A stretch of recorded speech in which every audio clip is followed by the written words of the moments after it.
gentlemen, welcome to Hero Movie Podcast, your greatest source for superhero movie discussion in the multiverse. I'm your host, Adam Portress, and joining me today, he mutes his mic between drags, Sweet Sean Kovacs from the internet. That's not true entirely. And his internet went out, but he would be our raging bipedal turtle, Bruce Leslie. Aw. Bruce had a little internet outage and stuff, so I don't think he's going to end up joining us unless something spectacular happens. But who knows? The internet's full of all kinds of magical wonder. But we are back, everybody. This week we are talking about the new French superhero film.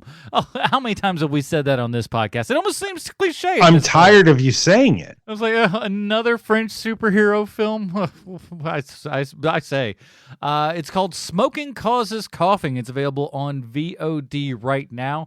And if you've never heard of it, if you know nothing about it, you're pretty close to how we all were when we saw this sucker. But we're going to talk about all that a little bit later. But before we do want to say a thank you to the people that support the show over at patreon.com/HMP. Those awesome people get pre-show, post-show, Dinger Zone, and of course, they get to vote on a movie that we watch every month. And we got to figure out, I just realized that right now. I'm like, man, we got that coming right on up here. So we got to come up with a couple soon of those soon. And if you would like to get the ability, the power within your grasp to, steer the USS HMP, head on over to patreon.com/HMP. Doesn't matter what level you support at. If it's $1, $5, we got people at $20 above sometimes. It is whatever is good for you. Whatever you feel this show is worth to you, whatever you would pay to keep this show coming back Monday after Monday, make it happen. May I make a suggestion here? Mm-hmm. If we've got a boat, if HMP has a boat, it should be the HMS HMP. HMS HMP. That's fair. Yeah. I almost want to get a boat just to christen it. Be fun. Maybe a dinghy. Is that supposed to be dirty? You know, it was not intentional to be, and then you're not wrong after that. I was kind of like, that sounds a little bit, doesn't it? And then I threw in dinghy. That sounds salty. I threw in dinghy in there, so that doesn't help. That doesn't help my case at all either. So patreon.com/HMP is essentially what I'm trying to say. If you can't do that, join us over on the iTunes. Give us a 5-star review, a.k.a. Humdinger. Humdinger. You can do that on the Spotify as well. So leave reviews wherever you can. Subway walls, bathrooms, whatever. Just grab a Sharpie, start throwing up 5 stars, and writing Humdinger on stuff and see what happens. I don't know. I love this idea. Yeah, vandalism. Vandalism's always it's always just a heartbeat away. And if somebody else does it, then it's not our fault. We're not the ones actually doing it. So I don't think legally we can be held accountable. Is that kick a trash can over, yell Humdinger? Yeah. I want to see this trend on Twitter. Kick over a public trash can and scream Humdinger and run away. Post that up on the Instagrams and we'll be good to go. Patreon.com/HMP is what I'm trying to say. Let's go ahead and do it. I have a trailer. It's in French, but I feel like people kind of just need to hear the vibe of what this thing is. Here's the trailer. It's almost worthless in an audio medium to do that. No, it wasn't. It was hilarious. It was funny. All right, listen. I was going to do that because we can't do this. It's time for Bruce's Comic Book Connection. Everything's falling apart. There's no trailer. Bruce is here. Oh, wait. Bruce is not here. Okay. Did you know that France has a long history of comic books? Asterix. They've got that, what's the Tintin fella? We covered that on this podcast way back when. We sure have. So France has a long history of comics. They come in French, and if they come Batroc the Leaper is French. If they come over here, often those books are then translated into English as to make it easier for English-speaking folks to read. But you correct me if I'm wrong on this, Sean. Those books those aren't like the anime books. Those go traditional left to right like we normally read here in the United States. Is that correct?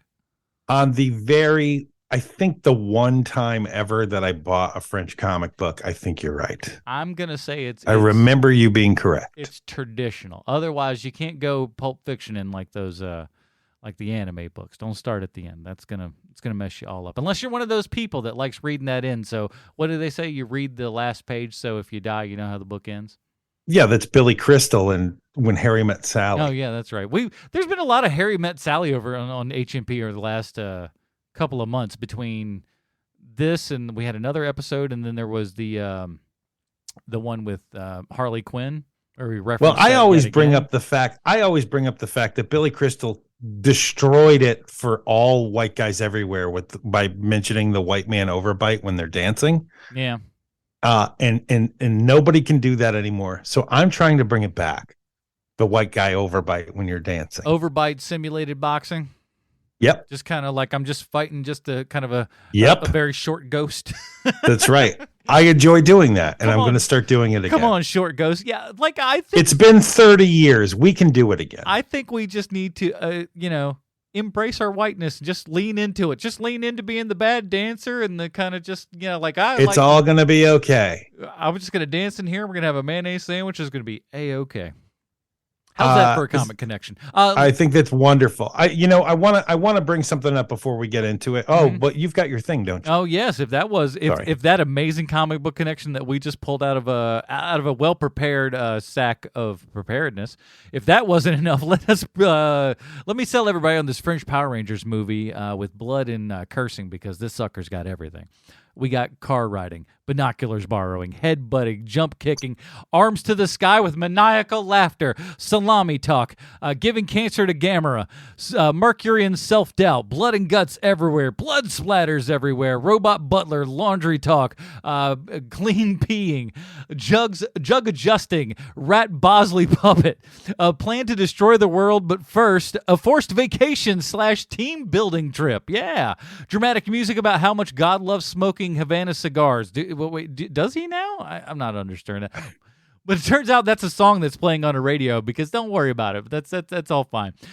We've got self-driving van, photo ops, French Robert De Niro circa 1992, silver underpants, white underpants, gold underpants, blue underpants. Look, no underpants at all. What's the over-under for how many times I said underpants in this episode? Bet it wasn't 6. Underpants. We head to the lake. Robot suicide. There's a lady in the fridge. Rat in the bed with a human lady. Gather around the fire. We got groundhog blasting, scary storytelling. So we flash back to another group of people all together. That's right. It's an undercover anthology movie. We got a movie screen math, helmet head, white people dancing, inner monologues, hammerhead, screwdriver to the eye, axe to the head, Mike Myers vision, hiding in a pool, high-waisted pants are back in, and I'm all about it. Pool killing, girls for the woods, fighting a giant cockroach kind of thing. It's rubber. Little Greta Thunberg Jr. sleeping with helmets on. Lady in the fridge isn't having any. Green goo talking barracuda. Another story. It's about a boy and a grinder. Well, this won't end well, or will it? Bucket brigade, smoking lips, throwing up, a doorbell ringing. Oopsie, dinner's ruined. Turns out all the chicks you want to bang this rat guy. My favorite quote of this entire thing is, he's not a robot. Or he's a robot. He's not a calculator. I screwed that up. One last story. Lizard people. I knew it all along. Robot countdown. Galactic soup. A plan to save the day. You know where this is going. That's right. Rat love. This movie's got everything.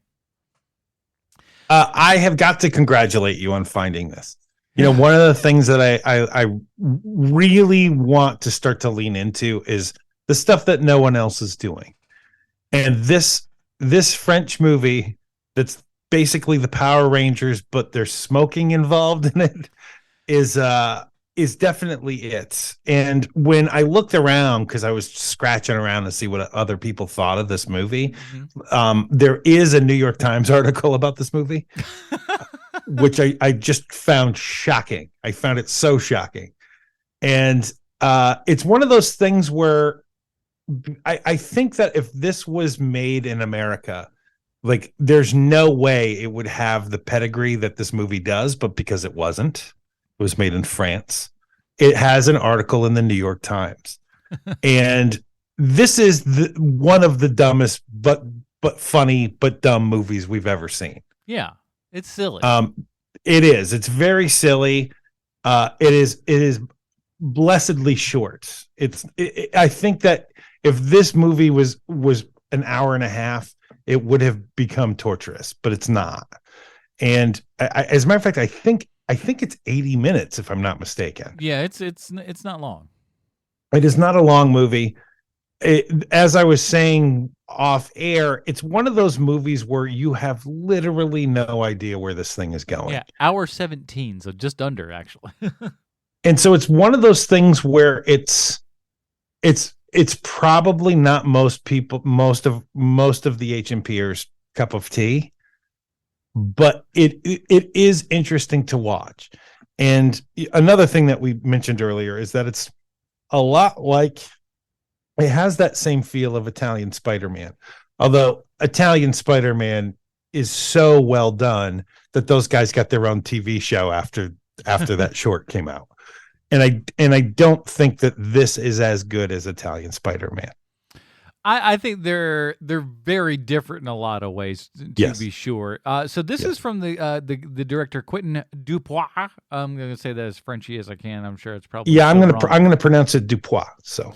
But he did, like, I think most people would probably, like, his big splash in 2010 was Rubber, a murder a slasher about a tire that rolls around and kills people.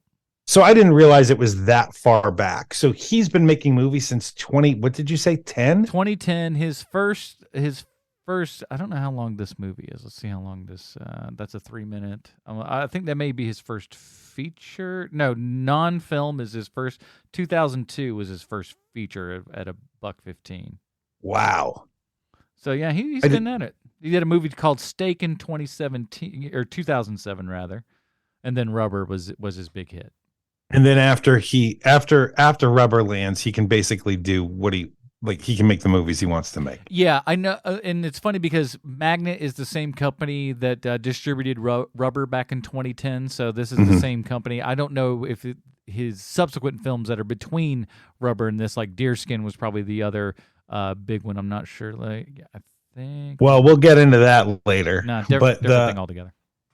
So are you a fan of the movie Rubber? Because I'm guessing you've seen it. Yeah, I saw it. I hated it. I thought it was a piece of crap. Oh, so you don't like it at all? No, I was just like, okay, I like the premise. It's fun, but it like even so, another one that's not too long. It felt way too long to me. It's like this is like a good 15-minute film, a 20-minute film if you make it interesting. But to drag it out to $1.20 it was too much spread too thin.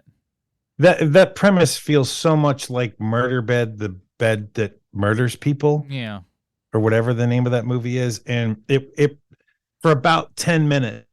Everybody was like, "Oh man, this movie's so funny because it's so bad," and then the entire thing went away because it doesn't hold up, right? I mean, it's an hour and a half long movie, and it just doesn't hold up.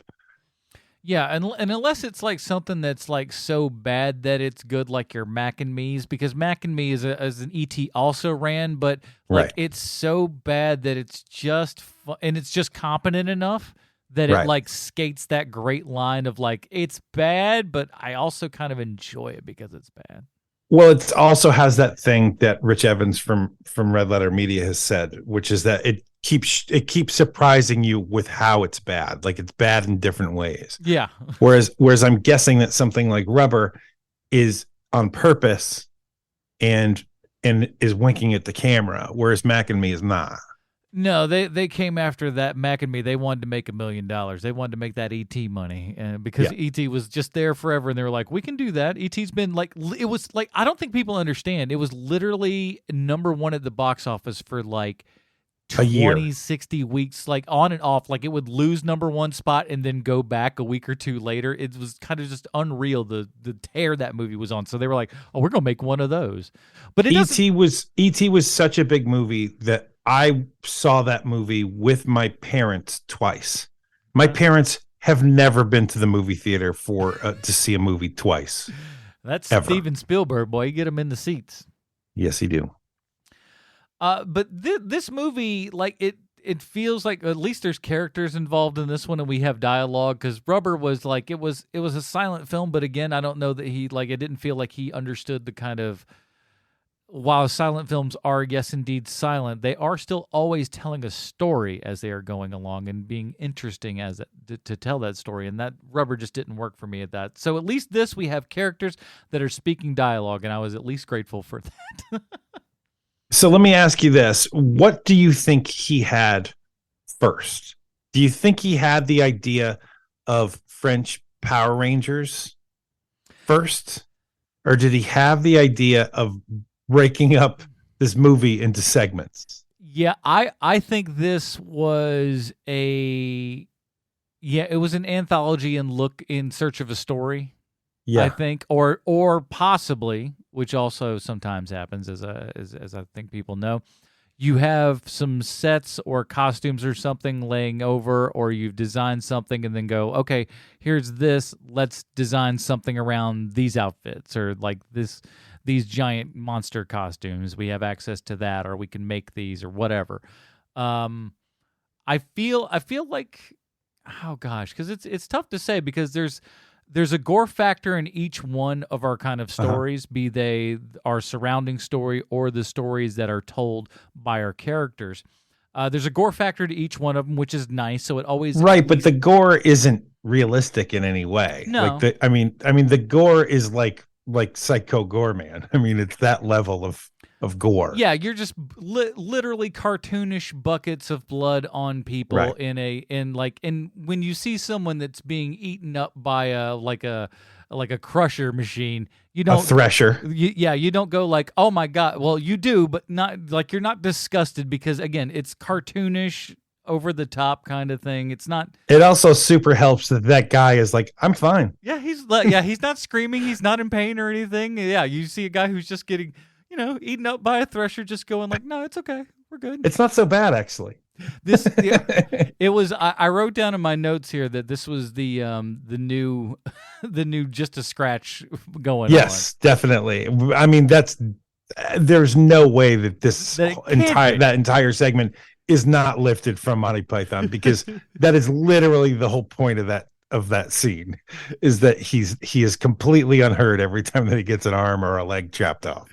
So yeah, that idea, everybody was like, the story is the lady is called over, hey, there's been an accident, and this guy has gotten himself in the thresher, and we got to figure out how to reverse the thresher. Unfortunately, no one knows how to hit the reverse button, or what the reverse button is, or what order that goes in. So instead of making it go backwards, it always goes forward, continuing to eat this man alive, and his look on his face the entire time is like, that's okay. That's fine. So did you recognize anyone from this movie? Not outright, no. I didn't either, which is kind of surprising, only because a lot of the same actors. France uses a lot of the same actors, but it's sort of like the BBC that way, where once you see somebody on a BBC show, you will see them somewhere else later. And France is kind of similar with their movies, where this person is one of our like does a lot of comedies, like that kind of thing. Mm-hmm. But for some reason, it just didn't link up at all. And so, like, with the lead Power Ranger is surprising, because that guy clearly has been around for a long time. Yeah, he like I said, he looks like 90s era, like Jackie Brown era of Robert De Niro, like that kind of like that. He looks like that age De Niro. He looks like kind of De Niro. He's sloppy French De Niro, because he is sloppy, whereas De Niro is not a sloppy. No, not quite. Maybe like early 2000s De Niro was a little sloppier. and the what do you call an African American? He's a black guy. He's a black guy. He's a black guy. That's what the black guy in who plays Mercury in the movie. That guy's mouth cannot contain all his teeth. I love that guy. He looks like a cartoon character in the best way. And they treat him like a cartoon character as well, because he's like Charlie Brown in this. He is always getting dumped on. Nobody wants to hear his story. His wife and kids are bored by his story. Like, the guy can't catch a break to save his life. It's so great. But my favorite character in the movie is the voice of the robot. Because the robot itself looks like a Power Rangers robot to me, where in America that voice would be like hi hi hi hi hi, like that kind of thing. Yeah. But in France, the character is very subdued. It's not like it's depressed, like it's please bring a towel, Hitchhiker's Guide. Mm-hmm. It's more of just a matter of fact robot, which I just found so funny, where like when it's speaking to people, it's just very normal. And it's always taking its time to compute everything because its system is so slow. So it's just Yes. kind of like, hi. So even when How's they it get the going? new one, because the old one commits suicide because it's been programmed to do so. But they don't know that. That's the best part is that gets out of the car. They're like, finally, we're here on our vacation thing. And the first thing the robot does is get out, walk out to the pier, and then just drive straight off and commit suicide. You're like, what? Right. So then you go to your van and pick up the phone and call your chief, who just happens to be a talking rat That constantly has green slime dripping out of his mouth for some reason. because it's character trait.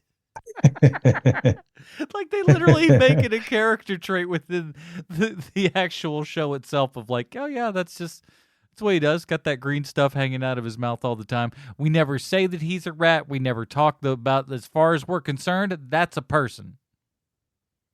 And he is a ladies' man because every time we see him every time they call him again, like on a new day, there's a different lady in his bed every single time. Human lady, which is great. Human lady he gets, and he's a rat.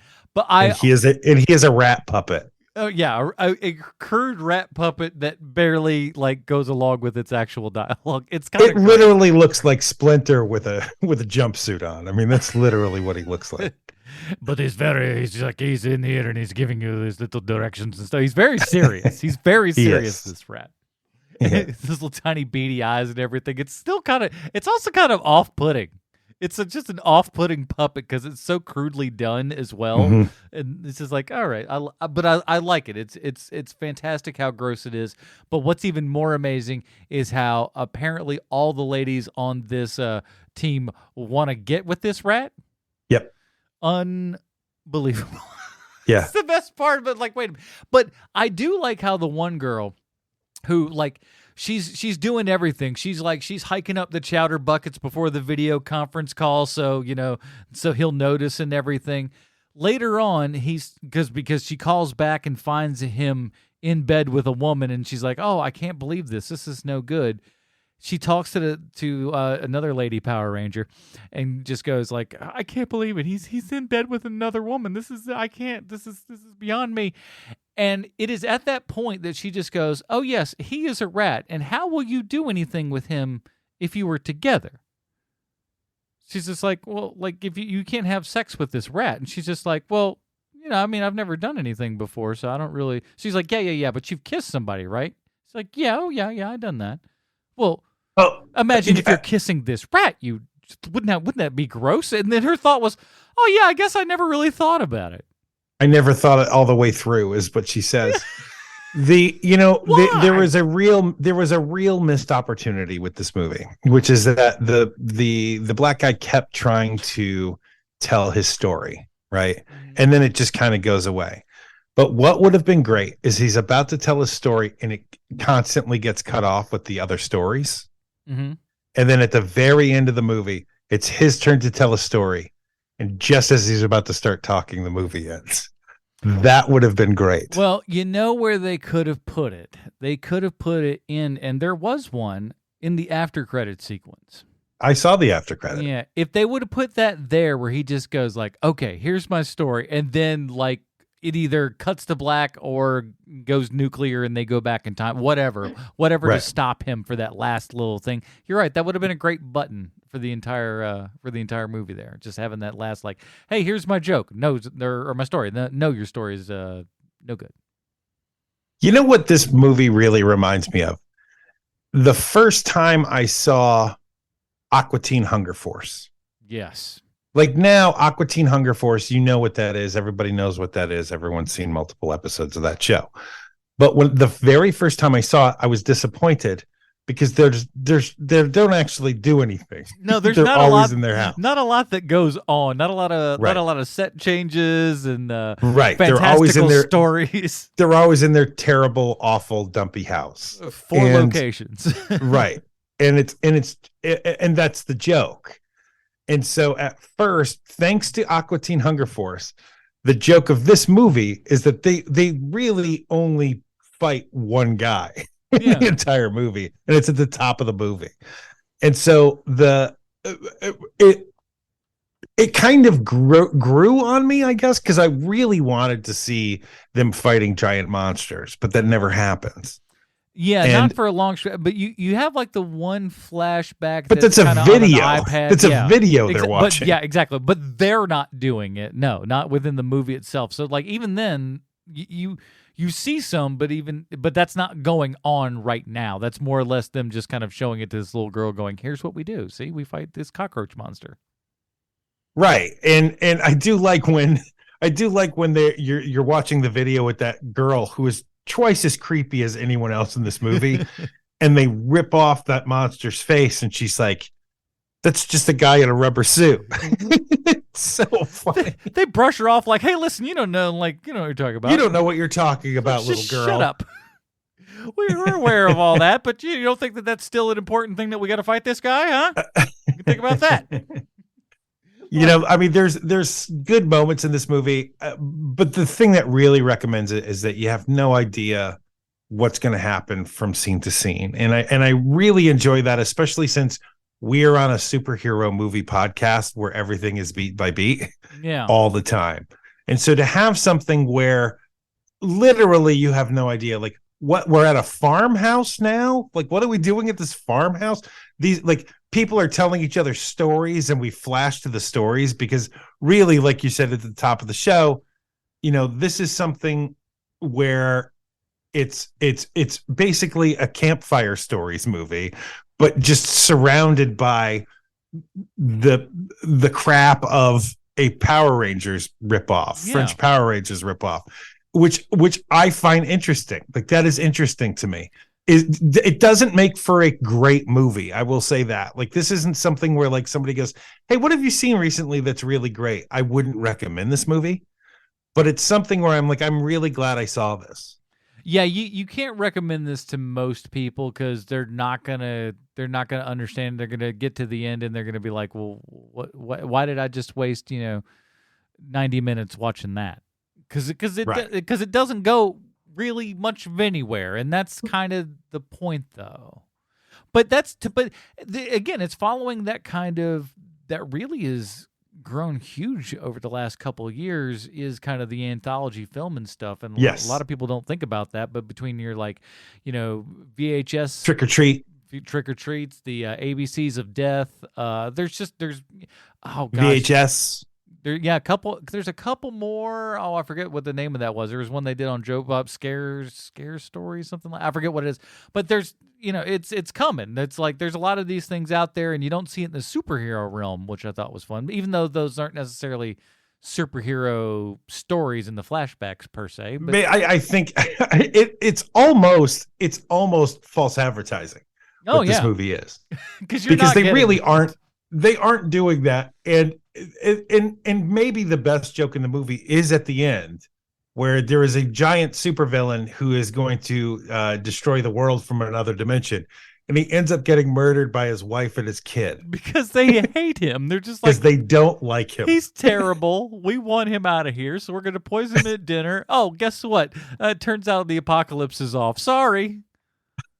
It's such a weird, funny turn. And then credits roll, and it's just so strange. Oh, you know who I just realized that the lizard people look like? They look, well, yeah, but I guess this is also at the same time too. They look like the people in Troll when they get taken over by the. You've never seen the. I've never. Oh well, do yourself a favor and see one of Sonny Bono's best performances. I don't believe you. I think that he's amazing in everything he's done, And especially Airplane. And only the second best Julia Louis-Dreyfus performance. Get out of here. She's in the first Troll movie? She is in the first Troll movie with Sonny Bono. They share a scene together. It's well, now I'm watching this movie. Well, and you get to learn the history of Harry Potter. That's the main character's name, Harry Potter and Harry Potter Jr. I kid you not. Wow. It's it's a classic for a reason. Or was that Troll 2? No, that one's Troll 1. Or am I thinking of the Troll 2 faces? Maybe they're, I don't know. The people with crap on their face, they look like they're from the Troll movies. Maybe it was both of them. Who's to say? Anyways, this movie is like, I had fun with it, but I think you're right. I think if we had more of that kind of Power Rangers element and they were at least fighting somebody in between each of the stories and that like kind of led to another story or something. Right.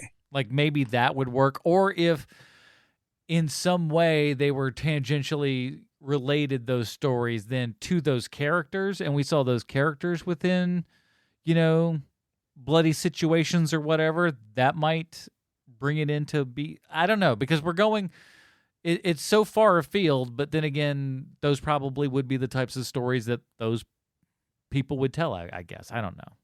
I guess, but it's one of the, I don't think that that's the point of this movie. I really don't know what the point of this movie is. Like, generally, I can tell what they're trying to tell me. It's contractually 90 minutes is what the movie is. But with this one, I really can't tell what they're trying to tell us.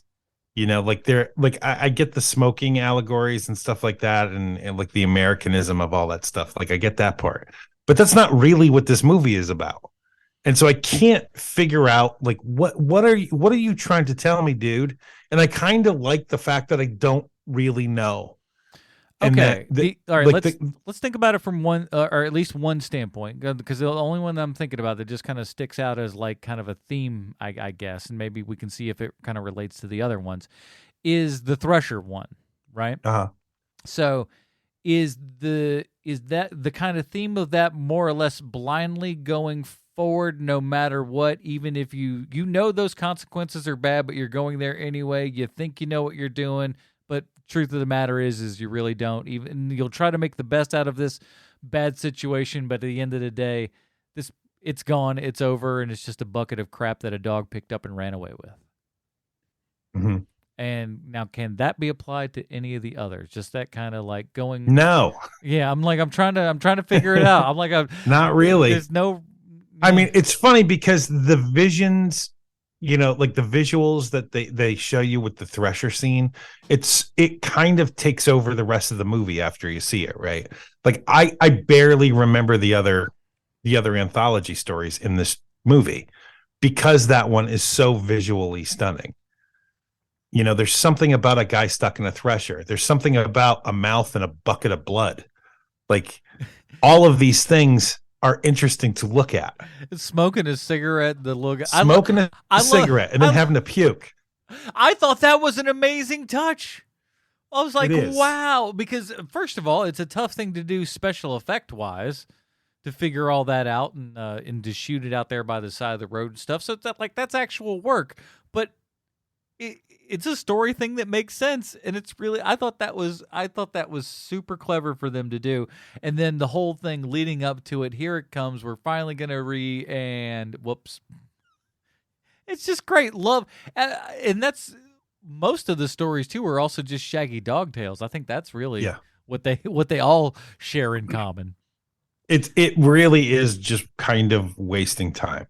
I mean, they literally get to the point where like that the story with the Thresher kid ends, and then they go, "What happened?" Well, the story ends because the fish that is telling it, that's currently in the middle of being dies. It's really it's really. They're like, "Nope." They end that story. We're gone. We're moving on to the next thing. Shut up. You're like, okay, I guess this is what we're doing now. Fine. So, man, I've got to read this because here is one of the reviews on IMDb of this movie, and this person hates this movie. I can't imagine. Their screen name is Blue Velvet 002. Oh boy. And this is from April 2nd.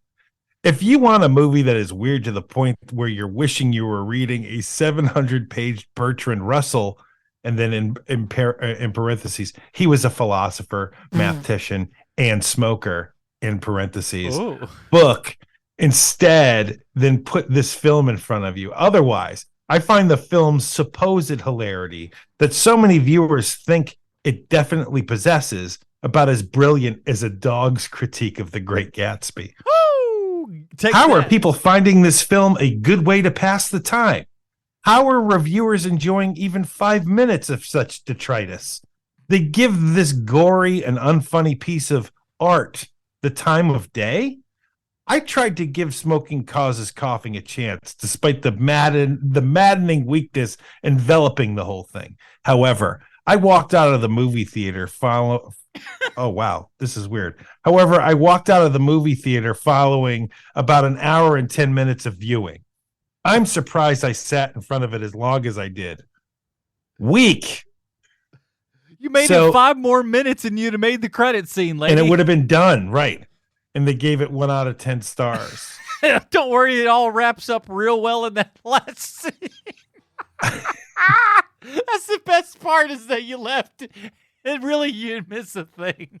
You didn't really miss anything at all. Literally. You missed the robot counting down. Yeah, that's it. It's stuck. That's all. You knew what was going to happen, and you know what? You're one of those people that stood up, like, you're always at the theater. I hate those people that, like, you can feel like the last, like, 2.5 minutes of the movie rolling up, and then somebody just kind of stands up and kind of starts making their way half down the steps and everything. Ugh, you people are the worst. I feel like there'd be this person was that guy during this, just going like, all right, here we go, and then they're just going, I'm walking out of here, bye. Couldn't get to the car fast enough. I've never had somebody walk out of a movie that I was in and then yell stuff that's as they're walking out. I've never had someone do that before. Oh. I'm sure you have. I mean, you worked in movie theaters. That's had to have happened. Oh, I had it happen before then. Crouching Tiger, Hidden Dragon, me and my buddy go in, and like 3 guys came in, like maybe 5 minutes into the film. Not even that long, like right at the beginning. So Chow Yun-Fat's talking to Michelle Yeoh. It's like the first 5-6 minutes of that movie is talking. And I don't think these guys knew what they were coming in to see. So they sit down and they're just, the two of them are having a conversation at the table. And I see this one guy, he's bouncing back and forth in his seat a little bit. And I'm just like, uh-oh, look at this guy. And then he just he stood up and out loud at the screen, pointed at it and said, F this, I'm out. And then just walked out. Then he came back in 30 seconds later and got his buddies and demanded that they leave, and then they left, and then they never saw Crouching Tiger, Hidden Dragon. Like, you didn't even wait to get to any action scenes. They were just like, this is a whole bunch of reading. No, thank you. Bye. They just left. They just screamed F you to the theater and then just left. It was great. Well, I mean, those guys were, like they thought they were seeing something else. But like the person who wrote the review of this movie, like, they must have not known a single thing about it before they walked into it, is all I can figure. Because, I mean, if you watch a trailer for this movie, it tells you what it is. I also think the poster could kind of give you at least a bit of an inkling that this is a bit of a ballyhoo. Have you seen the French version of the poster where they all have big heads? No. Now, it's really funny. It's a really funny movie poster. Okay. Oh shoot, that guy we were talking about earlier, the oldest Power Ranger, the one that we've where like he had to have been in something. He's in Tell No One, which is a great movie. I love that movie. Okay. Yeah. But a couple things I wanted to point out that was that I thought was fun. The lady in the fridge. That's another one where you're just like, what's this? What is this all about? Why is it here in this movie? Why did you spend all of that money to make that set, put this lady in it? We hired her. We did all of this work and for what? And as somebody who's had to do it before, it ain't easy to cut out the back of a refrigerator. It's like I also do like how the lady's just like, he's like, hey man, you got any sleeping pills? She's like, oh, we don't have any of that. It's like, listen, maybe you want to get a drink, just talk about something. She's just like, you ain't getting none of this, boy. And he's like, do you think that he wanted to get a little bit of the I think that he backtracked on it later because he wanted to seem like a nicer guy, but he was totally trying to scam her. Well, he was For gonna sure. he was gonna see if he could at least, I mean, she's Yeah. she's the fridge lady, what else she doing? She's just hanging out. I figure, hey, Yeah. that's But she's got higher standards than that guy, which is great. the guy that just comes in here. No, get out of here. Oh, and I don't understand. I wish Bruce was here because this feels like this is a Bruce question all day long. What's with the different color underwear for everybody? Is that like it kind of like this person's your ensign, that's your I first don't mate? know. My guess is more like the way that the cartoon Ninja Turtles are, where they all have Ah. different color headbands so you can differentiate them. Just look at his crotch. You'll know which one he is. I mean, geez, it's pretty easy.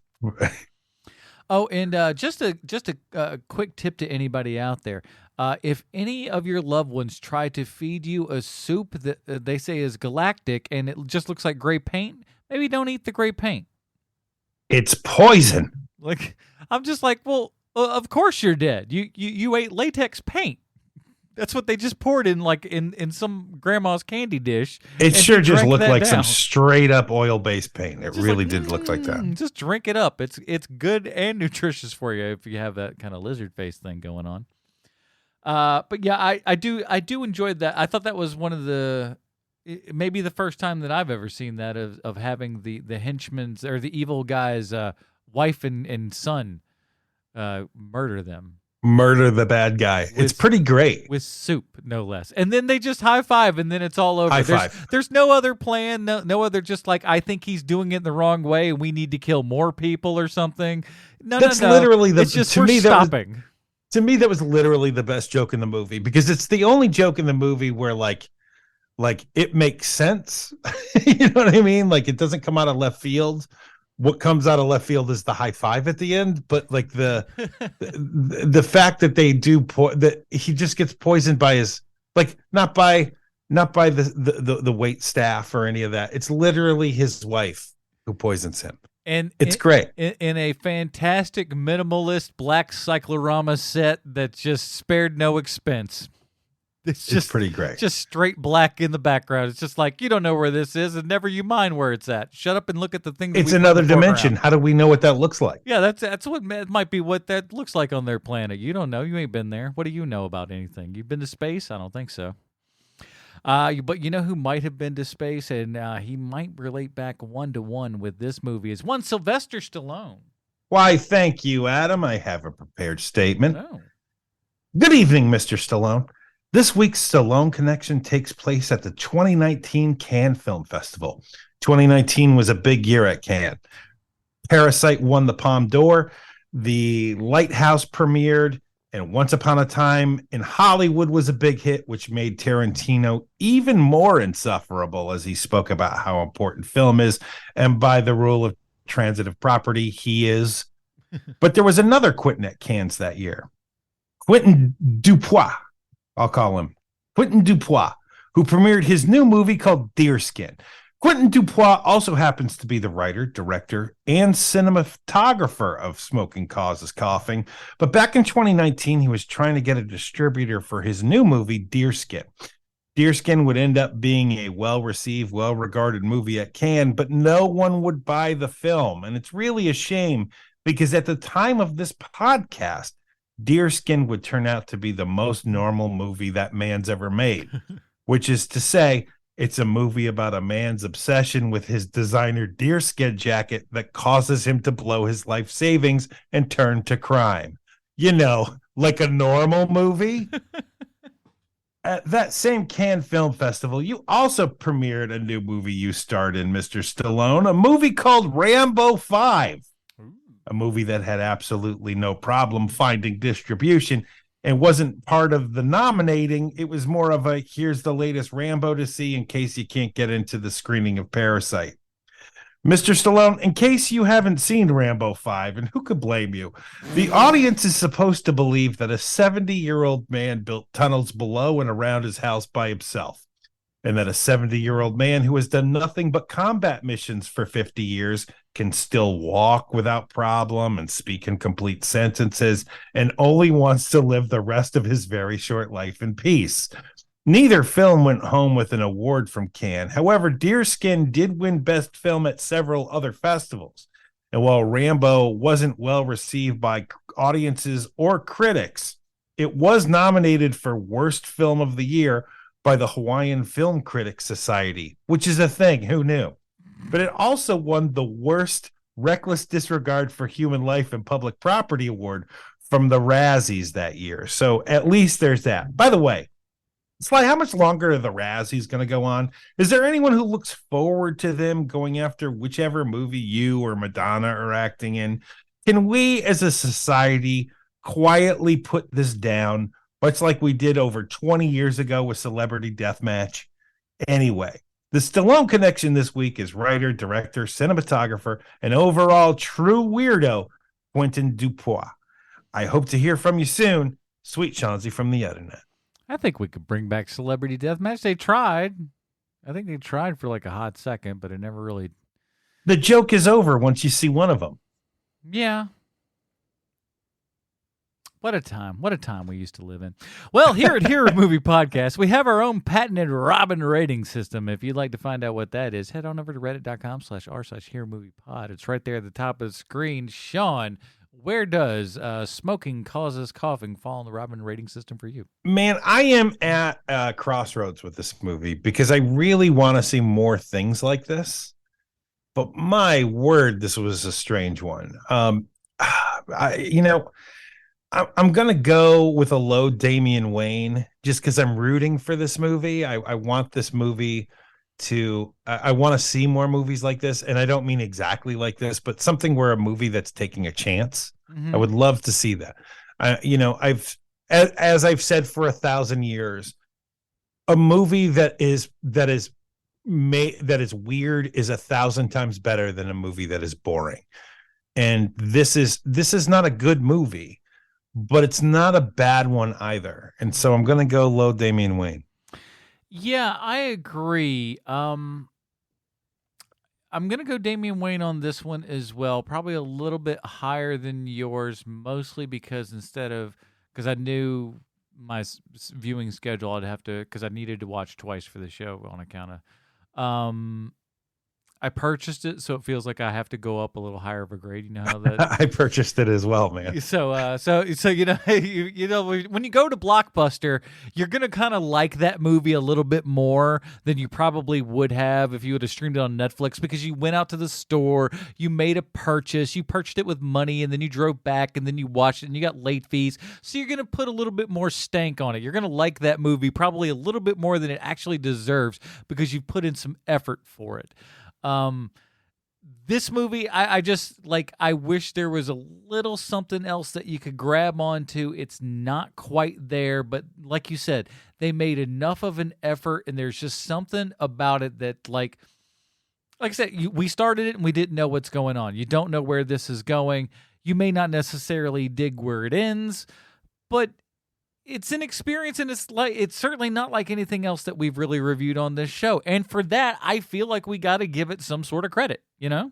Yeah. And not only that, but the visuals of this movie, you know, when it hits, they hit really well. The gore is always real good, and that's kind of what you're coming for a little bit, is that like, really wide shot of the robot going off of the dock, killing itself in the lake. Like, that's a really nice looking shot. I know that sounds so strange, but it really is a great shot. Also, when the guy goes in, the leader of the pack that then goes in and gets a barracuda out, when he dives in, why doesn't he also just pick out the dead robot that's down at the bottom of the thing with the... I kept asking that whenever they went into the lake, like the lady walks across the lake at one point, and I'm like, why didn't you just fish that robot out of there? Why is that robot still in there? They're just like, nope, he's at the bottom. That's where he chose to be. That's where his life's going to end. That's where it ended here, and that's it. He gone. We're going further on. We don't even care anymore. We're not gonna R5 you through the rest of the galaxy. No, sirree, Bob. You're at the bottom of that lake. Or like how like we said earlier, man. Just how interesting some of the shots are. Like the kid in the thresher. Like that is so fascinating to watch. Even if you're just gonna see the one thing, like if you're gonna watch 5 minutes of a movie, see that 5 minutes. And God bless this lady, because she is like, she's acting this thing absolutely straight, and it's so good. So like she's just nailing the performance, just talking to a set of lips. Yeah. So good. But yeah, definitely check it out. It's out on VOD now. My guess is it'll probably end up some other streaming services in not too awful long. We don't know what we're doing next week. We haven't really talked about it. It is Sean's turn, so I feel like I'm going to put you on the spot right here now on the show and make you decide. I want to see Chomps. Chomps it is. Tell people what Chomps is, just so they get an idea. Chomps is about a robot dog that saves the world. You know? I believe. If you've seen them one, you've seen them all. I literally have not watched this movie in 40 years, but I'm going to guess, I think, that Valerie Bertinelli's in it, I think. And I also think that Thurston Howell III is in this movie. Wow. I think. Now, I might be wrong, but I don't think I am. All right, I got to go Chomps movie, because Chomps is actually just a dog treat. Oh, really? So, well, see, Chomps actually is CHOMPS. Yes. Which stands for, there's no way in hell you know this off the top of your head. There is no way, man. I couldn't tell you. Canine Home Protection System. There you go. That's a little, that's stretching credulity there, but it is the 80s. So what are you going to do? What are you going to do exactly? So we will be reviewing Chomps next week. Man, this, holy cow, this movie poster. Have you seen the movie poster? Oh, yeah, I'm Chomps? looking at it right now. It's got a dog coming at you. This is way more than this movie deserves. The dog's got dynamite in his mouth, for heaven's sake. I mean, it looks like the dude who does the Star Wars posters. It's a Drew Struzan all day long, or at least a Drew Struzan knockoff. My word. Get out of here. Yeah, Conrad Bain is in it. Red Buttons is in it. Man, if Red Buttons is in it, you know it's going to be classic. There it is. Jim Backus is in it. Man. It's available. Awesome. It's available on Tubi right now, it appears. So you don't necessarily have to go and buy the Blu-ray, which is available, by the way. You can get this on Blu-ray. So if indeed you want that. Or MGM DVD as well. Okay, cool. So Chomps it is. Chomps next week, everybody. Until then, Sean, where else can they find more of our work on the internet? We have got another podcast. That podcast is called The Mandalorian 30Q. And each week we ask 30 questions of the latest episode of The Mandalorian. And this week is no exception. So if you're listening to this still, and I can't imagine why you would. Why are you here? What's wrong with you? Please listen to that podcast. A young man invents a robot dog that has super strength, X-ray vision, and can detect crimes being committed. A greedy businessman tries to steal the invention from him. What a log line. I love it. Man. So check out Mandalorian 30 Questions, all that other stuff. We'll be talking about Chomps next week for Sweet Sean's and Kovacs from the internet and the absent Bruce Leslie. I'm Adam Portress. Stay super, everybody. Bye, Marty and Evie. He's the kid from the Land of the Lost, too. The other main. No. I know. Now, I'm a feller with a heart of gold, with the ways of a gentleman, I've been told. The kind of a feller that wouldn't even harm a flea. But if me and a certain character met, the guy that invented the cigarette, I'd murder that son of a gun in the first degree. Now, it ain't 'cause that I don't smoke myself, and I don't reckon they hinder your health. I've smoked them all my life, and I ain't dead yet. But nicotine slaves are all the same at a petting party or a poker game. Everything's gotta stop while they have that cigarette. Smoke, smoke, smoke that cigarette. Puff, puff, puff, and if you smoke yourself to death, tell St. Peter at the Golden Gate that you hates to make him wait, but you just gotta have another cigarette.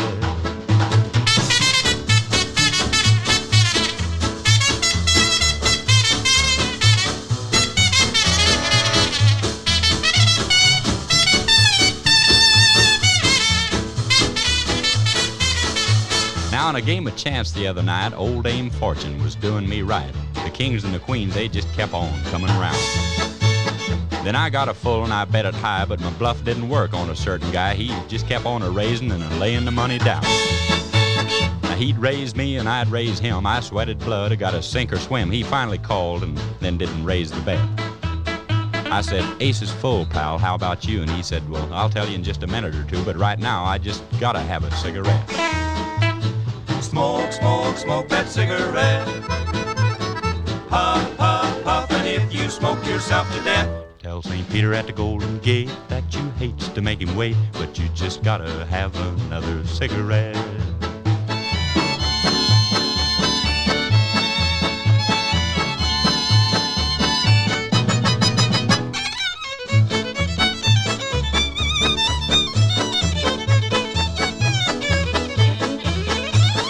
The other night I had a date with the cutest little girl in the 48 states, a hybrid uptown fancy little dame. Now she said she loved me, and it seemed to me that things were just about like they ought to be, so hand in hand we strolled down Lover's Lane. She was oh so far from a chunk of ice, and our smooching party was going real nice, so help me Hannah, I think I'd have been there yet. But I give her a kiss and a little squeeze, and she said, Tex, excuse me please, but I just gotta have another cigarette. Smoke, smoke, smoke that cigarette. Puff, puff, puff, and if you smoke yourself to death.